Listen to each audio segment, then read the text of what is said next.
നല്ല വചനം പേജിലൂടെ നാം പഠിച്ചുകൊണ്ടിരിക്കുന്ന രക്ഷാനഷ്ട പ്രമേയ അധിഷ്ഠിത വാക്യങ്ങളിൽ കൂടെയുള്ള ഒരു പഠന പരമ്പരയാണ് ഇപ്പോൾ നാം ചെയ്തുകൊണ്ട് ഇരിക്കുന്നത്. പ്രസ്തുത പഠനത്തിന്റെ വേറൊരു എപ്പിസോഡിലേക്ക് വീണ്ടും നാം കടന്നു വരുന്നു.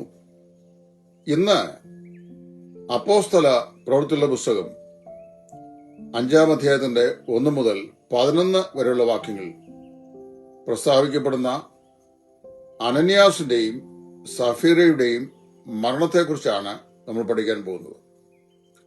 അനന്യാസിന്റെയും സഫീറയുടെയും മരണം അത് വാസ്തവത്തിലെ രക്ഷാനഷ്ടത്തിന് ഒരു ഉദാഹരണമാണെന്നാണ് രക്ഷാനഷ്ട പ്രമേയങ്ങൾ സാധൂകരിക്കുന്ന ആളുകൾ സാധാരണയായി പറഞ്ഞു വരുന്നത്.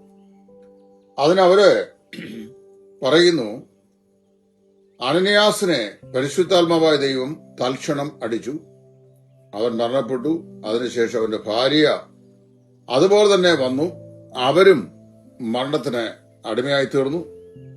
ഈ 2 മരണങ്ങളും വാസ്തവത്തിൽ രക്ഷ നഷ്ടപ്പെടും എന്നുള്ളതിന്റെ വ്യക്തമായ തെളിവാണെന്നാണ് സ്ഥാപിക്കുന്നത്. തുടർന്നുള്ള ചില ദിവസങ്ങളിലെ എന്റെ ഈ പഠനം അപ്പോസ്തല പ്രവൃത്തികളുടെ പുസ്തകത്തിൽ നിന്നുള്ള രക്ഷാനഷ്ടവാക്യങ്ങളാണ്. കഴിഞ്ഞ ആഴ്ചകൾ മുഴുവൻ, കഴിഞ്ഞ സീരീസുകൾ മുഴുവൻ നമ്മള് മറ്റ് ഭാഗങ്ങളിൽ, സുവിശേഷങ്ങൾ ഉൾപ്പെടെയുള്ള ഭാഗങ്ങളിൽ പറയപ്പെടുന്ന രക്ഷാനഷ്ട പ്രമേയ വാക്യങ്ങളെ കുറിച്ച് ചിന്തിച്ചു. അപ്പോസ്തല പ്രവൃത്തികളുടെ പുസ്തകം 5-ാം അധ്യായത്തിന്റെ 1 മുതൽ 11 വരെയുള്ള വാക്യങ്ങൾ വായിക്കുമ്പോൾ അവിടെ നാം വായിക്കുന്നു, അനന്യാസ് സഫീറ എന്ന് പറയുന്ന ദമ്പതികൾ അപ്പോസ്തോലിക കാലത്ത് പരിശുദ്ധാത്മാവിന്റെ പ്രവർത്തനം അതിശക്തമായി മുന്നേറുന്ന കാലത്ത് സംഭവിച്ച ഒരു സംഭവമാണിത്. അവിടെ വായിക്കുന്നു, അപ്പോസ്തലന്മാർ ആവശ്യപ്പെടാതെ വിശ്വാസികളുടെ ആത്മീക അധിനിവേശം കാരണം അവർ സ്പോണ്ടേനിയസ് ആയി, വോളണ്ടറിയായി ചില തീരുമാനങ്ങളെടുത്തു. എന്തായിരുന്നു? തങ്ങൾക്കുള്ള വസ്തുവകകൾ വിറ്റ് അത് അപ്പോസ്തലന്മാരുടെ അടുക്കൽ കൊണ്ടുവരിക, എല്ലാം പൊതുവകയെന്ന് എണ്ണുക, സ്വന്തമായി ഒന്നും വേണ്ട എന്നുള്ള ചിന്താഗതി.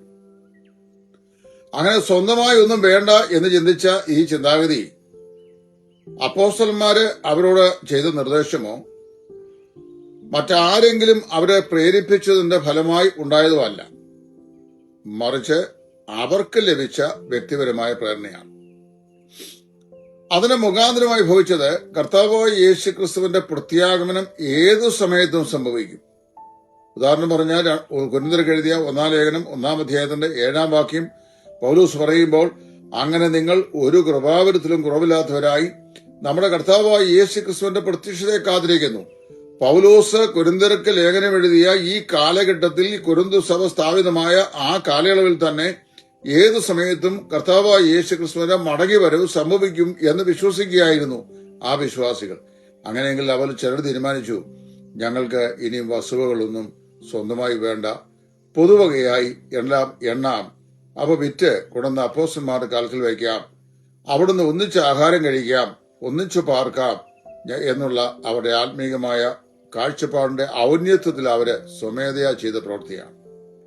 ഇങ്ങനെ ചിലർ ചെയ്യുകയിൽ അനന്യാസ് സഫീറ എന്ന് പറയുന്ന ദമ്പതികൾ, അവർ മോശക്കാരൊന്നുമല്ല, അവരും അവരുടെ വസ്തുവകൾ ചിലതൊക്കെ വിറ്റു. വിറ്റശേഷം അതിന്റെ ഒരു പങ്ക് അവർ ഇരുവരും കൂടി ആലോചിച്ച് മാറ്റിവെച്ചു. അതെന്തിനാ ചോദിച്ചു കഴിഞ്ഞാൽ, ഇനി എങ്ങാനും കർത്താവ് വന്നില്ലെങ്കിലോ, അല്ലെങ്കിൽ ഈ പറയപ്പെട്ട തീവ്രമായിരിക്കുന്ന സമീപനത്തിന് ഏതെങ്കിലും വീഴ്ച സംഭവിച്ചാലോ, നസ്രായ വിശ്വാസത്തിന് വല്ല തകരാനും സംഭവിച്ചാലോ, അപ്പൊ നമ്മുടെ മെയിൻ്റനൻസ് നടക്കണ്ടേ, അതിനുവേണ്ടി ഒരു കാര്യം ചെയ്യാം, കുറച്ച് മാറ്റിവെക്കാം എന്ന് പറഞ്ഞ് അവർ കുറെ മാറ്റിവെച്ചു. അങ്ങനെ മാറ്റിവെച്ചിട്ട് ബാക്കി പൈസയുമായിട്ടാണ് അനന്യാസ് പത്രോസിനടുക്കൽ വരുന്നത്. അന്ന് വിവേചനപരം അതിശക്തമായി പ്രായോഗികമാക്കപ്പെടുന്ന കാലഘട്ടമാണ്. അപ്പൊ മടങ്ങി വന്നിട്ട് അപ്പൊ പത്രോസ് ചോദിച്ചു അനന്യാസിനോട്, നീ ഇത്രയ്ക്കോ ഈ നിലം വിറ്റത്? അവൻ പറഞ്ഞു, അത്രയ്ക്ക് തന്നെ. ഇത് വിൽക്കുന്നതിന് മുമ്പ് നിങ്ങളുടേതായിരുന്നില്ലേ? പരിശുദ്ധാത്മാവിനോട് നീ വ്യാജം കാണിച്ച എന്താ എന്ന് ചോദിച്ചു. ഉടൻ തന്നെ അവൻ വീണ് മരിച്ചു. അനന്യാസും സഫീറയും വിശ്വാസികളായ ദമ്പതികളായിരുന്നുകൊണ്ട് അവർ പാപം ചെയ്തുവെന്നും പരിശുദ്ധാത്മാവിന് വിരോധമായി പാപം ചെയ്യാൻ ഉടൻ തന്നെ പരിശുദ്ധാത്മാവ് അവരെ ദണ്ഡിപ്പിക്കുകയും അവർ മരിക്കുകയും ചെയ്തു എന്നാണ് വ്യാഖ്യാനം. വിറ്റത് ഇത്രയ്ക്ക് തന്നെ എന്ന് പറഞ്ഞാണ് തെറ്റ്. അപ്പൊ ഇത്രയ്ക്കാണോ വിറ്റത്? ഉദാഹരണം പറഞ്ഞാൽ ഒരു 5 ലക്ഷം രൂപയ്ക്കാണോ? അന്ന് ലക്ഷമൊന്നുമില്ലല്ലോ. ഞാൻ ഉദാഹരണം പറയുകയാണ്. ഈ സംഭവം ഇന്ന് നടക്കുക എന്ന് ചിന്തിക്കുക. എത്ര വിറ്റത്? 10 ലക്ഷത്തിന് വിറ്റു. 5 ലക്ഷം അവർ മാറ്റിവെച്ചു. 5 ലക്ഷം കൊണ്ട് അപ്പോസ്തലന്മാർക്ക് വന്നു. ഇത്രയ്ക്കോ വിറ്റത് എന്ന് ചോദിച്ചപ്പോൾ അങ്ങനെ അത്രയ്ക്കാണ് വിറ്റത് എന്ന് പറഞ്ഞതാണ് വാസ്തവത്തില് തെറ്റായിപ്പോയത്. വാസ്തവത്തില് ഞാൻ ആത്മാർത്ഥമായി ഒരു ചോദ്യം ചോദിക്കാം. രക്ഷ നഷ്ടപ്പെടുമെന്ന് വാദിക്കുന്ന ആളുകൾ അനന്യാസിന്റെയും സഫീറയുടെയും മരണത്തിന് കാരണമായി തീർന്ന വിഷയം അവര് ഇത്രയ്ക്ക് വിറ്റു എന്ന് അപ്പോസ്തലന്മാരോട് പറഞ്ഞു. അത് പരിശുദ്ധാത്മാവായ ദൈവത്തിനെതിരെ പറഞ്ഞ പാപമാണ്. അതുകൊണ്ട് പരിശുദ്ധാത്മാവ് അവരെ അടിച്ചു. അവർ മരിച്ചു വീണു. അനന്യാസും മരിച്ചു. പിന്നീട് പിന്നാലെ വന്ന സഫീറയും മരിച്ചു.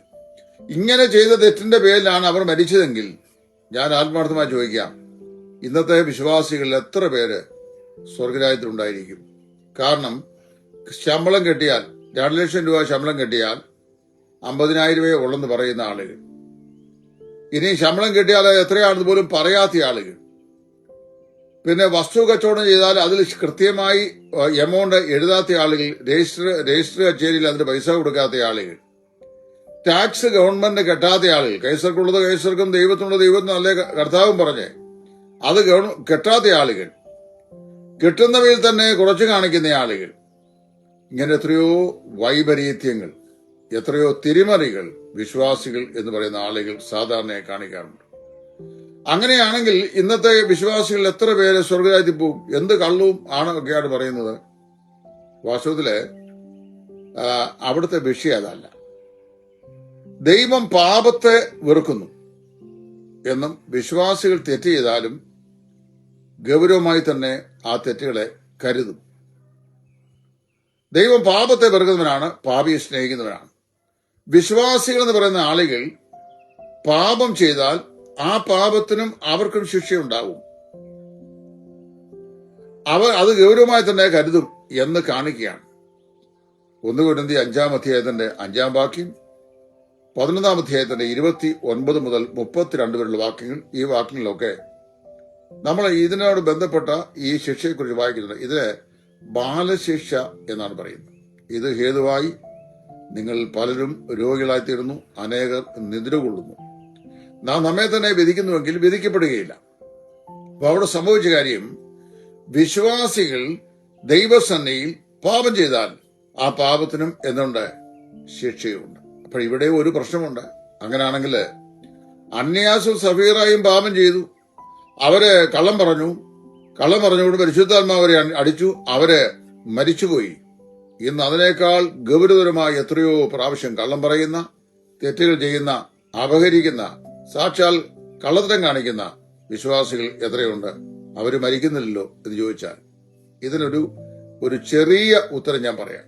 ലളിതമായ ഉത്തരം. അതായത് അപ്പോസ്തോലിക കാലത്ത് ദൈവവചനത്താലും അടയാളങ്ങളാലും അത്ഭുതങ്ങളാലും വീര്യപ്രവൃത്തികളാലും ദൈവം സുവിശേഷത്തെയും ദൈവവചനത്തെയും ഉറപ്പിച്ചു പോകുന്ന സമയമാണ്. അതിശക്തമാണ് ആ കാലഘട്ടത്തിലെ പരിശുദ്ധാത്മാവിന്റെ പ്രവർത്തനങ്ങൾ. വചനത്തെ ഉറപ്പിക്കുകയാണ്. എബ്രായലേഖനം 2-ാം അധ്യായത്തിൽ പറഞ്ഞിട്ടുണ്ട്. അടയാളങ്ങളാലും അത്ഭുതങ്ങളാലും വിവിധ വീര്യപ്രവർത്തികളാലും തന്നെ പരിശുദ്ധാത്മാവിന് നൽകിക്കൊണ്ട് സാക്ഷി എന്നതും കേട്ടവർ നമുക്ക് ഉറപ്പിച്ചു എന്നതുമായി ഇത്ര വലിയ രക്ഷയെ ഉറപ്പിക്കുന്ന കാലഘട്ടമാണ്. അത്ര തീവ്രമായിട്ടാണ് പരിശുദ്ധാത്മാവായ ദൈവം അന്ന് ഏർപ്പെട്ടുകൊണ്ടിരുന്നത്. ആ നിലയിലുള്ള ഏർപ്പെടലുകളുടെ ഫലമായിട്ടാണ് ആ നാളുകളിൽ തൽക്ഷണമുള്ള ശിക്ഷ എന്ന നിലയിൽ ഇത് ശക്തമായത്.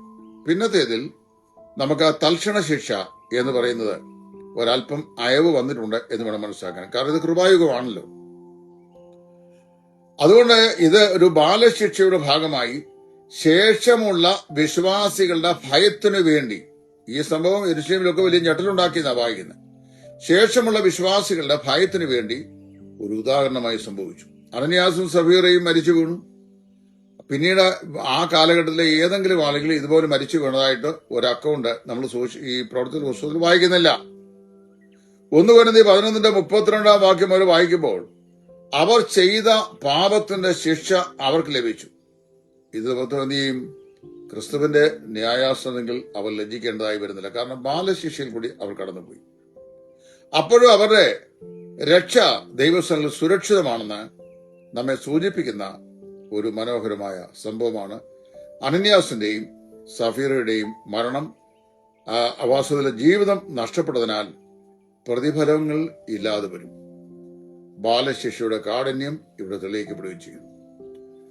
അവർക്ക് മുമ്പോട്ട് ജീവിച്ച് ദൈവസന്നിധിയിൽ ഫലകരമായി പ്രവർത്തിച്ച് നിത്യതയിൽ ഏറിയ പ്രതിഫലം വാങ്ങുവാനുള്ള അവരുടെ ആ പ്രിവിലേജ്, അവസരം നഷ്ടമായതുകൊണ്ട് ചെയ്തു? പ്രതിഫലങ്ങൾ ഇല്ലാതെ വരും. ബാലശിക്ഷയുടെ കാഠിന്യം എത്ര വലുതാണെന്ന് ദൈവം കാണിച്ചു കൊടുക്കുകയും ചെയ്തു. അല്ലാതെ അവര് ഈ കള്ളം പറഞ്ഞുകൊണ്ട് ഉടനെ മരിച്ചു വീണു, അവരുടെ രക്ഷ നഷ്ടപ്പെട്ടു പോയി എന്ന് പഠിപ്പിക്കാൻ കഴിയുന്ന ഒരു ചിന്തയും ആ ഭാഗത്ത് ഇല്ല എന്നുള്ളത് എത്രയും താഴ്മയോടെ വചനത്തോട് കൂടെ ചേർന്ന് നിന്നുകൊണ്ട് ഞാൻ നിങ്ങളെ ഓർപ്പിക്കുന്നു. എന്തെങ്കിലും സംശയം ഈ വിഷയത്തിൽ ഇനി ഉണ്ടെങ്കിൽ എന്നെ വിളിച്ചാൽ മതി, ഞാൻ പറഞ്ഞുതരാം. ദൈവം നിങ്ങളെ സഹായിക്കട്ടെ.